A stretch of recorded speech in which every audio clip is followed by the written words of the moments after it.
दोस्तों, हम हर हफ्ते बड़ी मेहनत से आपके लिए एक दिल दहला देने वाली एनिमेटेड हॉरर स्टोरी बनाते हैं। तो अगर आप हमारी यानी खूनी मंडे चैनल की कहानियां एंजॉय कर रहे हैं तो हमारे चैनल को सब्सक्राइब कीजिए और हमारी लेटेस्ट वीडियोस की नोटिफिकेशन के लिए बेल आइकन दबाना मत भूलना।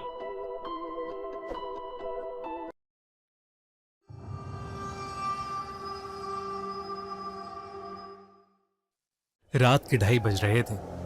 खून जमा कर देने वाली सर्दी थी उस रात। दिल्ली के एक फ्लैट में एक बर्थडे पार्टी चल रही थी, लेकिन उसी फ्लैट के एक वॉशरूम में एक लड़का 3 घंटे से बंद था। 19 साल का वो लड़का था आकाश।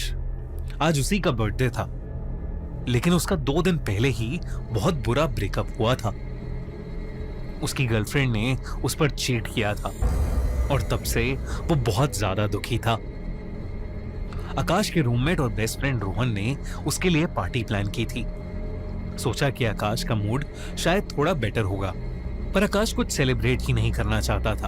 आकाश ने अपने आप को बाथरूम के अंदर बंद कर लिया था। वो फ्लोर पर बैठा रोते हुए अपना फोन चला रहा था कि तभी उसने अपनी एक्स माहिका की प्रोफाइल देखी, जिसने 1 घंटे पहले एक लड़के के साथ अपना रिलेशनशिप अनाउंस किया था। आकाश को चीटेड और हेल्पलेस फील हो रहा था। उसने उसी वक्त अपने फोन पर गुस्से में एक डेटिंग ऐप डाउनलोड की। अभी प्रोफाइल बनाए कुछ ही मिनट हुए थे कि उसकी स्क्रीन पर एक नोटिफिकेशन आया। It's a match. लड़की का नाम था प्रिया और प्रोफाइल पिक्चर बेहद खूबसूरत। आकाश ने उसे एक हाय भेजा। वहां से भी रिप्लाई आया, हाय, और फिर दोनों की बातें शुरू हो गईं। कुछ देर बाद बाहर का म्यूजिक बंद हो गया। आकाश को लगा कि शायद सब जा चुके हैं, तो वो बाथरूम से बाहर आया। रूम खाली था, तो वो आकर अपने बेड पर लेट गया। आकाश बिना रुके प्रिया से चैट करने लगा।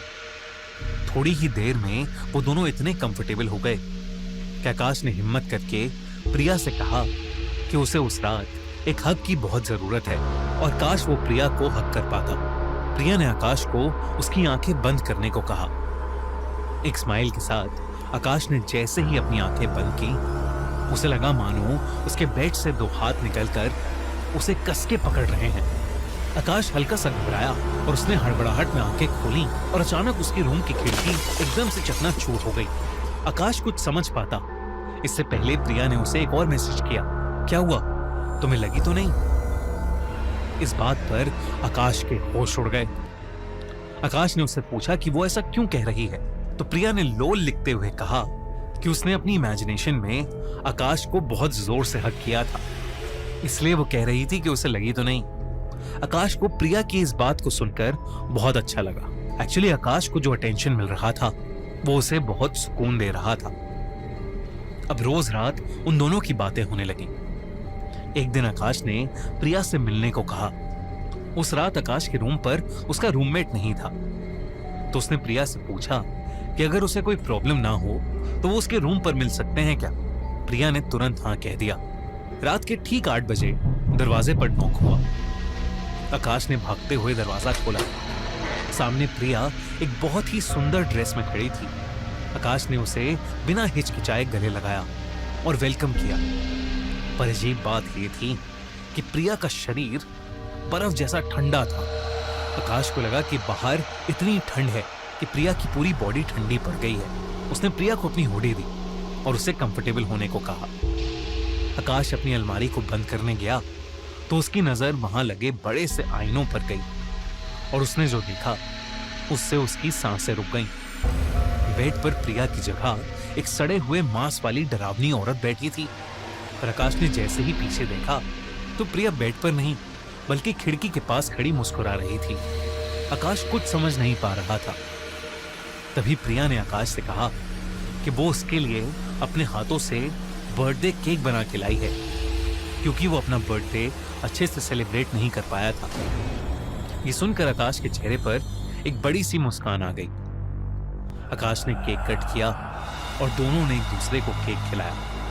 दोनों बेड पर साथ बैठे बातें कर रहे थे कि अचानक आकाश को कुछ अजीब सा लगा और वो वॉशरूम की तरफ भागा। आकाश जैसे ही वॉशरूम गया, उसे अपने पेट और गले में एक अजीब सा दर्द होने लगा। वो कुछ समझ पाता इससे पहले ही उसके मुंह से अजीब से काले पीले रंग के कीड़े रेंगते हुए बाहर आने लगे। आकाश सांस नहीं ले पा रहा था, वो चिल्लाना चाहता था कि तभी उसने देखा कि प्रिया ठीक उसके पीछे खड़ी है और वो कीड़े भी गायब हो गए हैं। आकाश सहम गया, पसीने में लथपथ उसने प्रिया से पूछा कि वो अंदर कैसे आई। तो प्रिया ने कहा कि वॉशरूम का दरवाजा खुला था और आकाश को काफी देर हो गई थी, तो उसे चिंता होने लगी थी। आकाश को लगा कि शायद उसे फूड पॉइजनिंग हो गई है। उसने प्रिया से डेट स्पॉइल करने के लिए माफी मांगी और उसने कहा कि शायद उसे अभी रेस्ट करना चाहिए। प्रिया ने उसे एक प्यारा सा हग करके वापस जल्दी मिलने को कहा और वो वहां से चली गई। आकाश को बहुत वीकनेस हो रही थी, इसलिए वो अपने बेड पर जाकर लेट गया और उसकी आंख लग गई। तभी उसे ऐसा लगा कि कोई उसके बाल सहला रहा है। आकाश फिर झटके से उठ गया। उसने देखा कि प्रिया उसके बेड पर बगल में बैठी उसके बाल सहला रही है। आकाश थोड़ा घबरा गया क्योंकि उसने खुद प्रिया को दरवाजे पर बाय कहा था। प्रिया ने उससे कहा कि उसका फोन यहीं रह गया था और आकाश ने गलती से दरवाजा खुला छोड़ दिया था। जब वो वापस आई तो आकाश दर्द में लग रहा था और इस हालत में वो उसे छोड़कर नहीं जाना चाहती थी। आकाश के लाख मना करने पर भी प्रिया नहीं मानी। आकाश को ठंड से कपकपी आ रही थी। प्रिया ने उसे बुखार की दवाई दी और 2-3 कंबल उड़ाते हुए सोने को कहा। कुछ देर में आकाश को नींद भी आ गई। सुबह जब आकाश की नींद खुली तो उसने देखा कि पूरे कमरे की दीवारों पर खून से सने पैरों के निशान हैं। तभी उसे बाथरूम से किसी लड़की के रोने की आवाज आई। वो डरता डरता उठा और बाथरूम के पास गया। बाथरूम के दरवाजे से उसने देखा कि वही भयानक औरत जिसे उसने पिछली रात बेड पर देखा था, वो बाथरूम में शीशे के सामने खड़ी रो रही है और उसकी आंखों से खून बह रहा है। आकाश घबराहट के मारे अपने फ्लैट से बाहर भागा और सोसाइटी के गार्ड को लेकर वापस आया, पर अब सब एकदम नॉर्मल था। न दीवारों पर कोई निशान थे, न ही कोई औरत बाथरूम में। तब उस गार्ड ने आकाश को एक ऐसी बात बताई जिसे सुनकर उसके रोंगटे खड़े हो गए। उसने कहा कि आकाश के फ्लैट में आने से पहले कई साल तक वो फ्लैट खाली था क्योंकि उस फ्लैट के बाथरूम में एक लड़की की लाश मिली थी। जब आकाश ने उस गार्ड से लड़की का नाम पूछा तो गार्ड ने नाम बताया, प्रिया। ये सुनते ही आकाश के पैरों तले जमीन खिसक गई। उसने जब गार्ड से डरते हुए पूछा कि कल रात जो लड़की आई थी क्या उसकी शक्ल उस मरी हुई लड़की से मिलती थी, तो गार्ड ने कहा कि कल रात सोसाइटी में आकाश के फ्लैट के लिए किसी की भी एंट्री नहीं हुई थी। ये सब सुनकर आकाश की सांसें ऊपर नीचे हो रही थी। अगर प्रिया मर चुकी थी तो वो इतने दिन किसके साथ था? जैसे ही गार्ड उसके फ्लैट से गया उसे प्रिया का फोन आया। आकाश उसे देखकर डर से कांपने लगा। आकाश ने फोन काटा और अपनी डेटिंग ऐप भी डिलीट कर दी। जब प्रिया का फोन नॉन स्टॉप बजे जा रहा था तो आकाश ने अपना फोन ही ऑफ कर दिया। आकाश जल्द से जल्द वो घर छोड़ना चाहता था, इसलिए वो अपना एक बैग पैक करके घर से बाहर जाने लगा। लेकिन जैसे ही उसने अपने कमरे का दरवाजा खोला, प्रिया ठीक उसके सामने खड़ी थी। प्रिया गुस्से में थी। उसने आकाश से कहा कि वो उसका फोन क्यों नहीं उठा रहा था। धीरे धीरे वो इतना गुस्सा हो गई कि उसका चेहरा बदलने लगा और फिर वही हुआ जिसका आकाश को डर था। प्रिया उसी भयानक औरत में बदल गई और उसने आकाश को उसकी गर्दन से पकड़कर हवा में उठा लिया। वो गुस्से में आकाश के ऊपर चीखने लगी, इस बार मैं तुझे कहीं नहीं जाने दूंगी।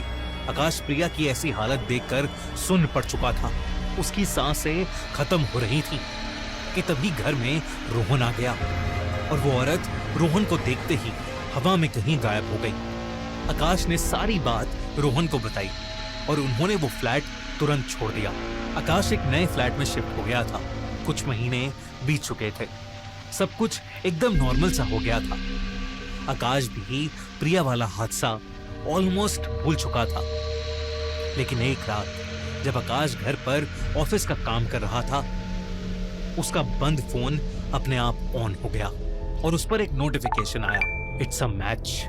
उसने कांपते हाथों से फोन उठाया तो उसके फोन का फ्रंट कैमरा ऑन था। और उस कैमरे में दिख रहा था कि उसके ठीक पीछे एक लड़की खड़ी थी, और वो लड़की कोई और नहीं, वो थी प्रिया। अगर आपको एक कहानी अच्छी लगी तो हमारा चैनल खूनी मंडे सब्सक्राइब करना बिल्कुल मत भूलिएगा।